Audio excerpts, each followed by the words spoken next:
Yo, not him just finding this size. When I'm this size now. The fuck? Like, you know how many fucks ago that was? You can hit that pussy and make you speak in tongues? If you don't mind, don't put it in there. They need a fresh one.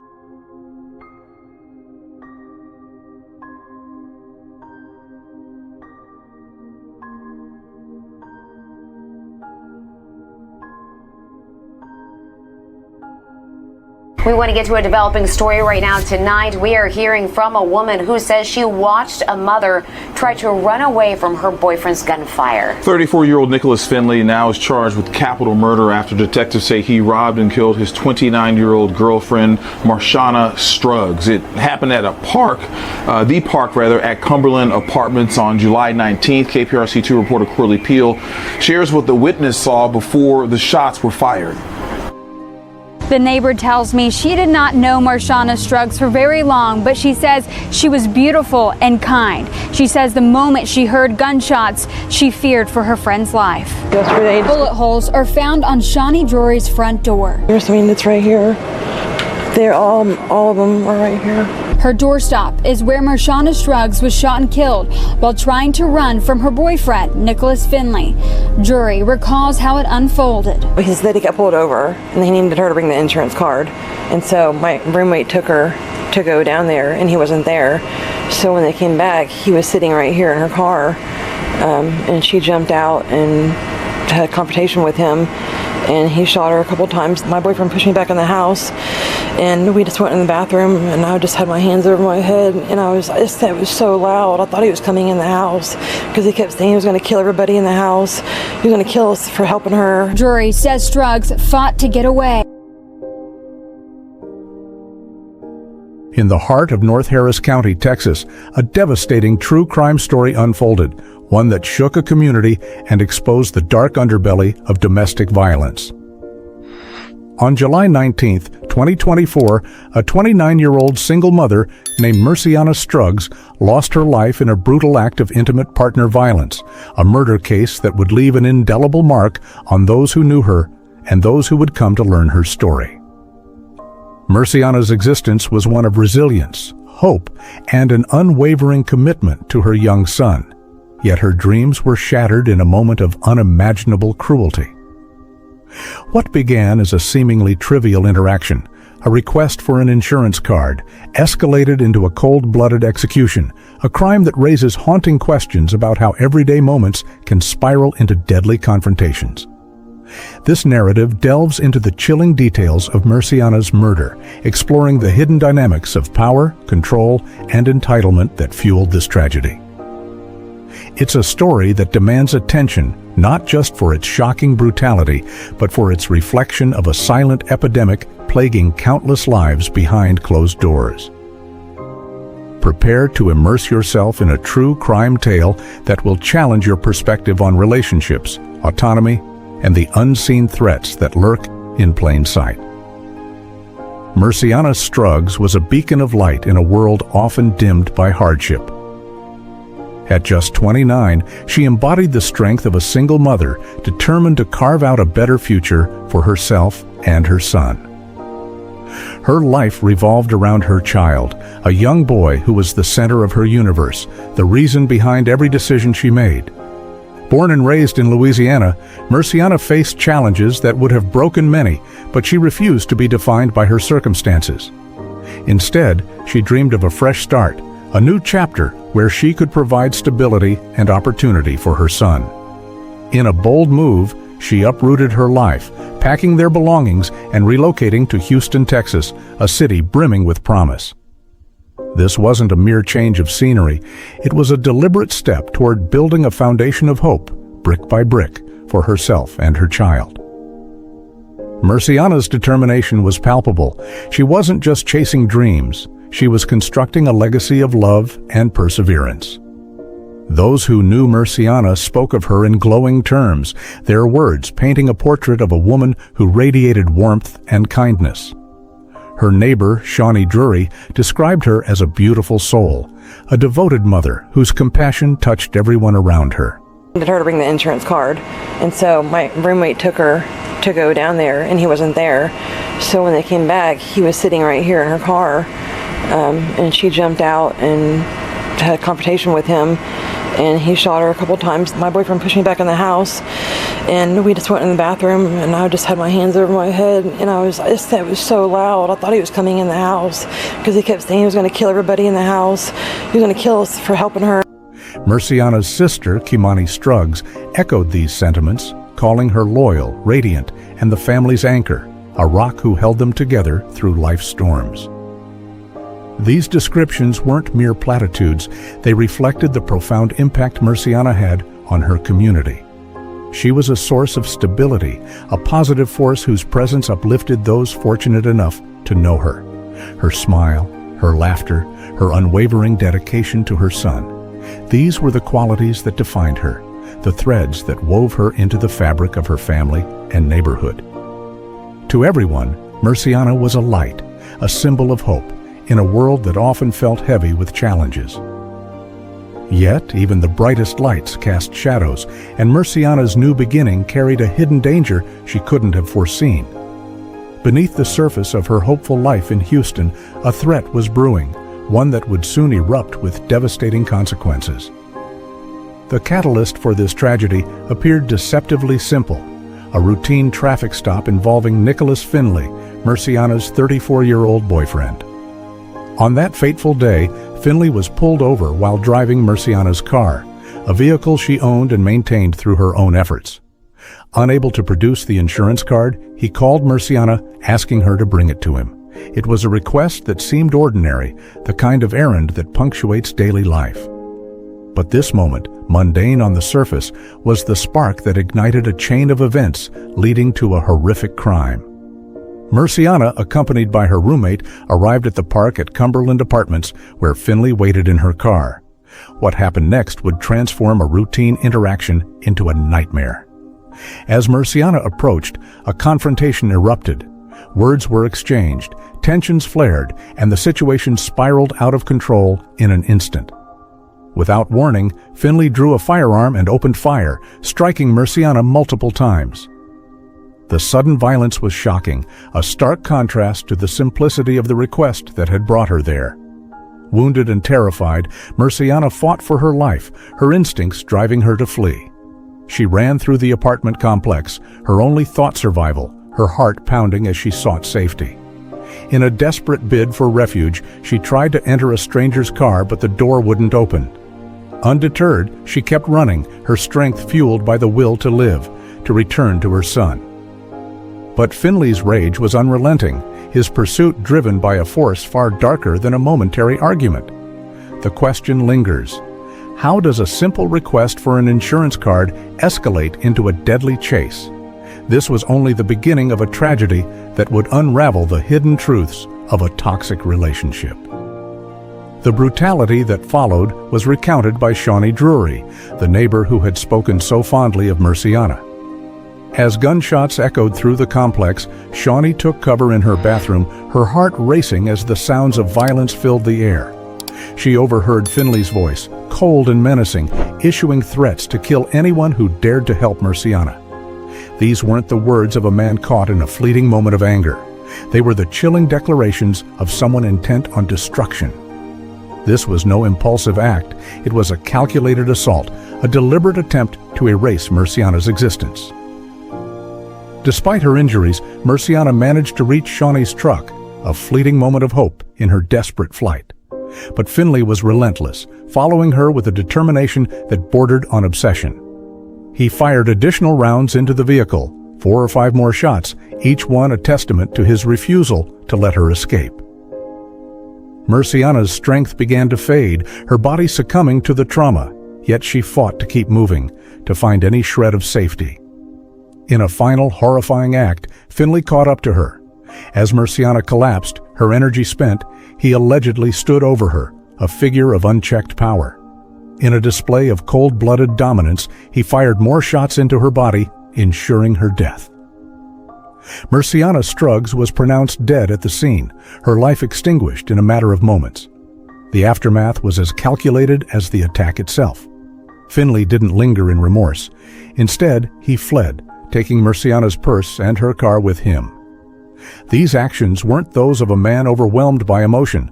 They were the deliberate moves of someone asserting control, even in death. He stole her belongings, symbols of her independence, as if to claim ownership over her life one last time. This wasn't just a murder.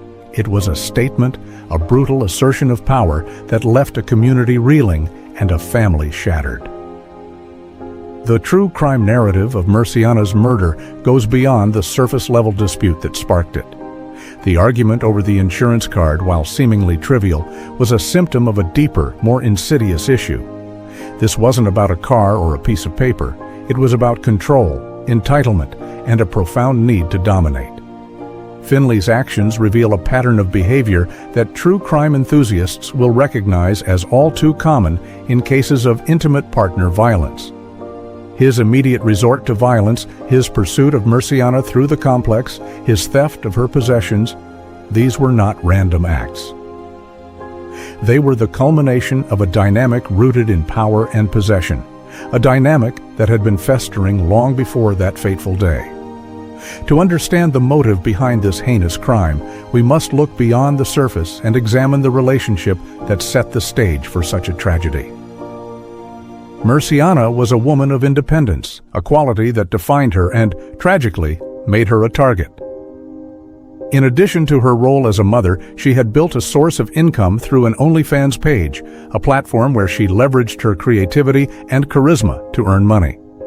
This financial autonomy was a point of pride for Murciana, a testament to her ability to provide for herself and her son without relying on others. But for Finley, her success was a source of resentment. Reports suggest he was financially unstable, a man who saw Murciana's earnings as an opportunity to sustain himself. Driven by jealousy and a sense of entitlement, he demanded a portion of her income, attempting to siphon off the money she worked hard to earn. This wasn't just about greed, it was about control, about reducing Murciana to a resource he could exploit. His behavior echoed the tactics of an abuser seeking to dominate every aspect of his partner's life, from her finances to her freedom. The tension in their relationship grew as Finley's demands intensified. Murciana, however, was not one to be cowed. She endured his manipulative behavior for a time, perhaps hoping things would change. But eventually, she reached her breaking point. Tired of his exploitation and unwilling to let him continue to live off her efforts, she made a courageous decision. She ended the relationship and asked him to leave her apartment. This act of reclaiming her autonomy was a powerful statement, a declaration that she would no longer tolerate his control. But for Finley, this was an affront he couldn't accept. His inability to dominate Murciana, to bend her to his will, fueled a rage that would prove deadly. The confrontation over the insurance card was merely the final straw, a moment that ignited the resentment and entitlement he had harbored for so long. Her murder was not a spontaneous act. It was a calculated response to her refusal to be controlled, a punishment for her independence. Finley's actions after the murder further underscore this motive. By taking Murciana's purse and car, he wasn't just fleeing the scene, he was asserting ownership over her life, stripping away the symbols of her autonomy even in death. This wasn't a crime of passion, it was a crime of possession, a final act of dominance by a man who saw Murciana's independence as a threat. The theft of her belongings added an element of robbery to the homicide, elevating the crime beyond a single act of violence. It was a continuation of the exploitation that had defined their relationship, a pattern that true crime narratives often highlight in cases of domestic abuse. Finley's behavior fits a predatory mold, one that seeks to control through manipulation, intimidation, and ultimately, violence. For Murciana, her strength and determination became the very qualities that made her a target, a tragic irony that underscores the dangers faced by countless victims of intimate partner violence. The pursuit of justice began swiftly in the wake of this horrific crime. Nicholas Finley didn't evade capture for long. Deputies from the Harris County Sheriff's Office tracked him down shortly after the murder, apprehending him and bringing him into custody. He was charged with capital murder, a serious accusation that reflects the gravity of his actions. Finley was booked into the Harris County Jail, where court records indicate he was denied bond, a decision that speaks to the strength of the evidence against him and the court's view of him as a flight risk or ongoing threat. The denial of bond is a significant detail in this true crime case, suggesting that prosecutors have a robust case and that Finley's actions are seen as particularly egregious. As of the latest reports, the legal proceedings are ongoing, with no public updates on a trial, conviction, or sentencing. The case remains in its early stages, a slow but deliberate march toward justice that will hopefully bring closure to Murciana's loved ones. Despite the arrest details, critical questions linger about Finley's past. Initial reports did not provide specific information about his prior criminal history, particularly regarding domestic violence. This gap in the narrative is significant, as understanding an abuser's history is often key to unraveling the escalation of such crimes. Accessing such details typically requires deeper investigation, such as court record searches or witness statements, which may not be immediately available in public reporting.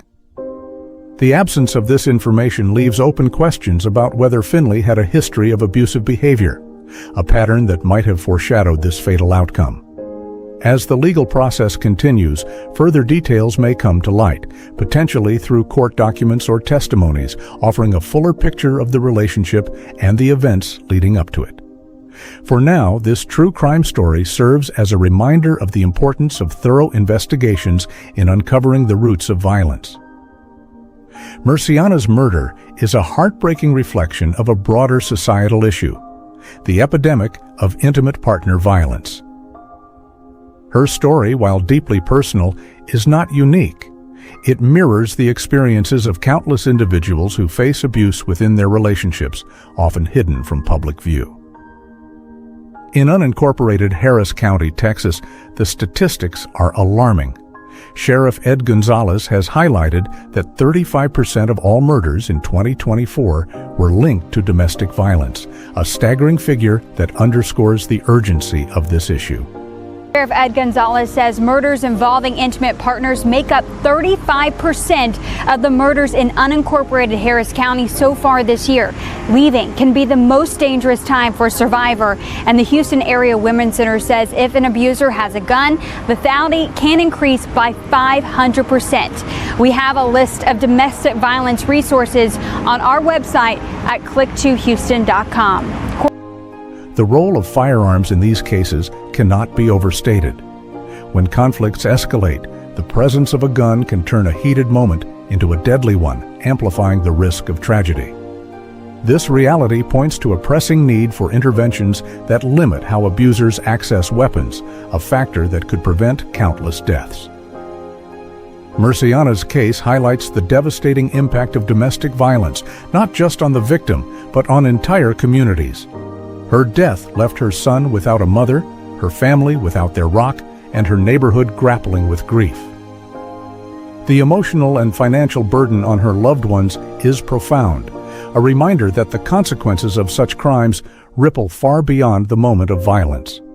Her story is a call to action, urging us to address the systemic issues that enable such tragedies to persist. It's a reminder that domestic violence is not a private matter, but a societal one that demands collective effort to dismantle. By raising awareness, we can work toward a future where no one has to live in fear of those closest to them. Murciana Struggs deserved a life filled with the promise she worked so hard to build. Her memory stands as a testament to her strength, her love for her son, and her unwavering spirit. Her death is a loss that reverberates through the lives of everyone who knew her, a void that cannot be filled. But her story can be a catalyst for change, a rallying cry to confront the shadows of true crime and demand accountability. We must shine a light on the patterns of abuse, the warning signs, and the systemic failures that allow such tragedies to unfold. Silence is not an option. It's a luxury we cannot afford. Let Murciana's legacy be a guiding force, pushing us toward a world where every person can pursue their dreams without fear.